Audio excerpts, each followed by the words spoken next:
ನೋಡಿರ್ತೀವಿ. ಇಂತಹ ಸಂದರ್ಭಗಳಲ್ಲಿ ಇಲ್ಲಿ ಇದನ್ನ ರಕ್ಷಣೆ ಮಾಡ್ತಕ್ಕಂಥ ಒಂದು ಇದು ಅಂದ್ರೆ ಲಕ್ಷದ್ವೀಪದಲ್ಲಿರುವ ಹವಳದ ದ್ವೀಪಗಳು ಒಂದು ಉದಾಹರಣೆ.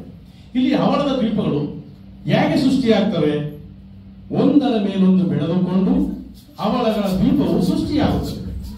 ಈ ಹವಳದ ದ್ವೀಪ ಸೃಷ್ಟಿಯಾದ ನಂತರ ಹೇಗೆ ಈ ಹವಳದ ದ್ವೀಪಗಳ ಸುತ್ತ ಕ್ಯಾಲ್ಸಿಯಂ ಕಾರ್ಬೋನೇಟ್ ಅಂತಕ್ಕಂಥ ಒಂದು ರಾಸಾಯನಿಕ ಬಾಹ್ಯ ಕವಚವನ್ನು ಹೊಂದಿರತಕ್ಕಂಥ ಸಣ್ಣ ಜೀವಿಗಳೇ ಈ ಹವಳಗಳು. ಈ ಹವಳಗಳು ಮೀನುಗಳಿಗೆ ಮುಖ್ಯ ವಾಸಸ್ಥಾನ. ಈ ಮೀನುಗಳು ವಾಸ ಮಾಡ್ತಕ್ಕಂಥ ಜನ ಕೂಡ ಈ ಹವಳಗಳೇ ಆಗಿರುತ್ತೆ. ಹಾಗೆ ಈ ಹವಳಗಳ ಸಮೀಪ ವಾಸ ಇರತಕ್ಕಂಥ ಜನರಿಗೆ ಈ ಮೀನುಗಳೇ ಆಹಾರವಾಗಿರ್ತವೆ.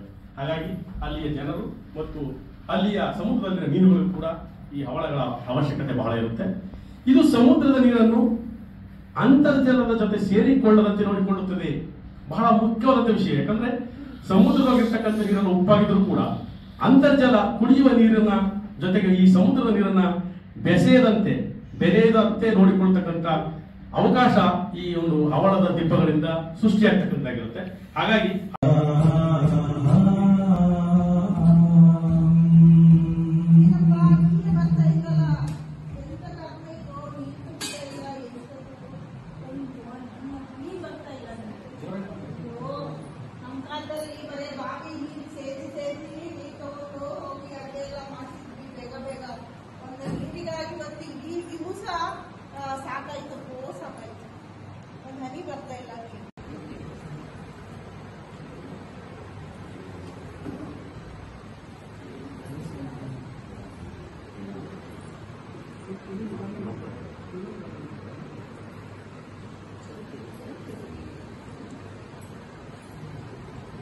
ಹವಾಮಾನ ವರದಿ ಓದುತ್ತಿರುವವರು ಮೀನಾಕ್ಷಿ.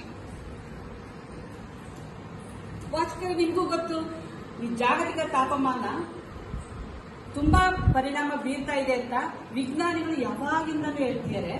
ಅದ್ರಲ್ಲಿ ಹೆಂಗೆ ಜನಜೀವನ ಅಸ್ತವ್ಯಸ್ತ ಆಗುತ್ತೆ, ಪ್ರಕೃತಿ ಮೇಲೆ ಏನೆಲ್ಲ ಪರಿಣಾಮ ಬೀರುತ್ತೆ, ನಮ್ಮ ಜನರ ಮೇಲೆ ಏನೆಲ್ಲ ಪರಿಣಾಮ ಬೀರುತ್ತೆ ಅಂತ ಹೇಳ್ತಾ ಇದ್ರು ಸಹ ತನ್ನ ಆರ್ಭಟವನ್ನು ತೋರಿಸುತ್ತದೆಯೋ ಆಗ ಆಮ್ಲಜನಕದ ಪ್ರಮಾಣವು ತುಂಬಾ ಕಡಿಮೆಯಾಗುತ್ತದೆ. ಯಾವಾಗ ತುಂಬಾ ಕಡಿಮೆಯಾಗುತ್ತದೆಯೋ ಭೂಮಿಯ ಮೇಲೆ ಅನೇಕ ಜೀವರಾಶಿಗಳು ತನ್ನ ಪ್ರಾಣವನ್ನ ಅಥವಾ ಸಂತತಿಯನ್ನ ಅಥವಾ ಸಂತಾನೋತ್ಪತ್ತಿಯು ಕ್ಷೀಣಿಸುತ್ತಾ ಹೋಗುತ್ತದೆ. ಈ ಎಲ್ಲಾ ಬದಲಾವಣೆಯು ಉಳಿಯಬೇಕೆಂದರೆ ನಮ್ಮ ಅರಿವು ಕೇಂದ್ರಗಳಿಗೆ ಬರುವ ಮುದ್ದಾದ ಮಕ್ಕಳಿಗೆ ನಾವು ವಾತಾವರಣದಲ್ಲಿ ಗಿಡ ಮರಗಳನ್ನ ಬೆಳೆಸುವುದನ್ನ ಮತ್ತು ಉಳಿಸುವುದನ್ನ ಹೇಳಿಕೊಡಬೇಕು. ಯಾವಾಗ ಪರಿಸರವು ಸುಂದರವಾಗಿಯೂ ಹಸಿರಾಗಿಯೂ ಇರುತ್ತದೆಯೋ ಆಗ ನಾವೆಲ್ಲರೂ ಸುಖ ಸಂತೋಷದಿಂದ ಇರಲು ಸಾಧ್ಯವಾಗುತ್ತದೆ. ಗಿಡ ಮರಗಳನ್ನು ಉಳಿಸಿ ಬೆಳೆಸೋಣ. ಕಣ್ಣಿಗೆ ಕಾಣದಾದೋ ಎದ್ದಳವಾ, ಸೂರ್ಯ ಬಂದು 8 ಗಂಟೆಗಾದ್ರೂ ನೀನ್ ಮಂಗಿರ್ತೀಯಲ್ವಾ? ಎದ್ದಳವಾ? ಎದ್ದೆ ಕಣಜ್ಜಿ. ಏನು? ನನಗೊಂಚೂರು ಹಲ್ಲುಜ್ಜದು ಬಿಸಿನೀರು ಕೊಡವಾ, ಮುಖ ತಕಂತೀನಿ.